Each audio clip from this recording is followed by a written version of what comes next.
काही नमुने मी त्यांना सांगितले आणि मी त्या प्रकारची एक सिस्टीम लागल्यावरती वर्तमानपत्रामध्ये जाहिरात देऊन एक आपण गोष्ट बघितली पाहिजे की साधारणपणे जास्ती आकाराचा दंड किंवा जेल या गोष्टीला लोक घाबरतात. त्याच्यामुळे दारू पिऊन गाडी चालवणं हे आता जवळपास बंद झालेलं आहे.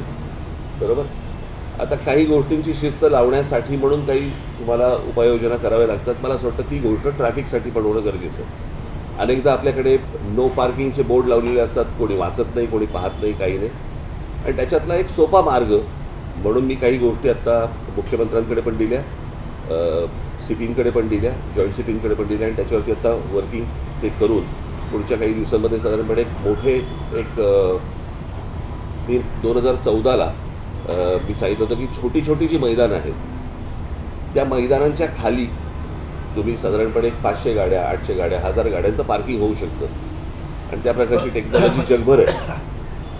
मैदानं जाणार नाही, ती पार्किंग झाल्यावरती मैदानं तशीच्या तशी इंटॅक्ट राहतील. मुलांना खेळण्यासाठीची जी मैदानं आहेत ती मैदानं कुठेच जाणार नाही.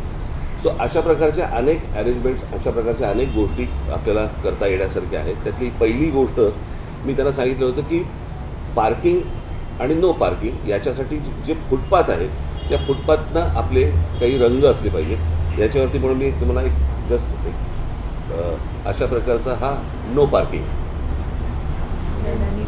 रेड आणि ब्लॅक म्हणजे तुम्हाला साधारणपणे अंदाज येईल. हा साधारणपणे मी आत्ता इथलेच फक्त फोटो काढून मी जस्ट तुम्हाला दाखवले. या प्रकारचे इथे गाड्या पार्क करायच्या नाहीत आणि केल्या तर काय प्रकारचं त्यांना शासन होऊ शकतं किंवा काय प्रकारचं त्यांना दंड आकारला जाऊ शकतो यावरती आता मला असं वाटतं राज्य सरकार त्याच्यावरती काम करते. त्याचे एक जनरल त्यांना आखण्यासाठी म्हणून कुठे कुठे पार्किंग असू नये, मुंबईचा मॅप घेता किंवा ठाण्याचा मॅप घेता, पुण्याचा घेता, हे त्यांना सोपं करावं म्हणून. आणि कशा प्रकारची जाहिरात वर्तमानपत्रामध्ये केली पाहिजे आणि मग त्याच्या खाली साधारणपणे काय आकारातला दंड आकारले जातील आणि काय वगैरे, तर ह्या प्रकारचं साधारणपणे मी त्यांना एक आत्ता प्रेझेंटेशन हे दिलं. आणि मला असं वाटतं की ह्याच्यातनं किमान आत्ता थोडी बहुत शिस्त लागायला तरी सुरुवात होईल आणि अनेकांना कळेल की कुठे गाड्या पार्क. आज 2 चाकी वाहनं जी आहेत या 2 चाकी वाहनं आज ट्रॅफिक सिग्नल पाळत नाही. मला अनेक मुंबईकर असे असतील की ज्यांना 100% माहिती आहे की ही गोष्ट की रात्री साधारणपणे 12 वाजता जरी सिग्नल चालू असेल तरी गाड्या थांबायच्या. आता दुपारी 12 वाजता पण थांबत नाही. आणि ही या प्रकारची बेशिस्ती की कायद्याला न जुमानणं आणि कायदा जरी तुम्ही केलात तरी आम्ही आमच्या पद्धतीने वागणार, मला असं वाटतं याच्यातनं शहरं उभी नाही राहणार. आपण अजून वाईट गोष्टींकडे आपण जाऊ. अत्यंत विचित्र लेवलवरचा केऑस हा भविष्यामध्ये मला दिसतोय जर आत्ता याच्यावरती जर काही उपाययोजना झाल्या नाहीत सरकारकडनं तर. कारण त्या प्रकारची बेशिस्ती ही अजून वेगवेगळ्या गोष्टींमध्ये येत जाणार आणि मग ते एकदा हाताबाहेर गेलं की कोणीच काही करू शकणार नाही. आज प्रत्येक एखादी कंपनी असते, एखादी शाळा असते, एखादं कॉलेज असतं, प्रत्येक ठिकाणी काही नियम असतात.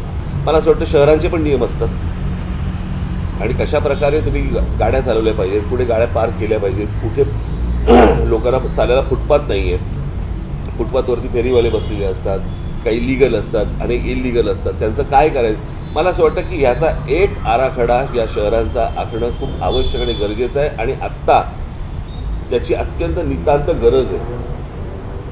कारण ते जर समजा आता मी मगाशी सांगितल्याप्रमाणे जर हाताबाहेर आत्ता गेलेलंच आहे परंतु आत्ता तरी आटोक्यात आणता येईल, पण याच्या पुढे अजून काही वर्षानंतर ते हाताबाहेर जाणार आणि ते तुम्हाला कोणालाही आवरता येणार नाही. आणि या गोष्टींसाठी म्हणून अत्यंत गंभीर अशी ही बैठक आत्ता मी मुख्यमंत्र्यांबरोबर मी करून आलो आणि पुढच्या काही दिवसांमध्ये त्यांच्याकडनं काही रिझल्ट्स घ्यायला सुरुवात होतील. अशी पार्किंग लॉटचं सांगितलं मी आता 3 पार्किंग लॉट्स आत्ता एक मुंबई शहर, मुंबई उपनगरामध्ये 2 अशामध्ये सुरुवात करणार आहेत आणि मग त्याच्यानंतर त्याचं त्या गोष्टी वाढत जाणार आहेत आणि वाढवले जातील आणि कंपल्सरी तिकडे पार्किंग केलं जाईल. आता isakal.com आहे देशातील नंबर 1 ची मराठी न्यूज वेबसाईट. प्रत्येक अपडेटसाठी isakal.com ला नक्की भेट द्या.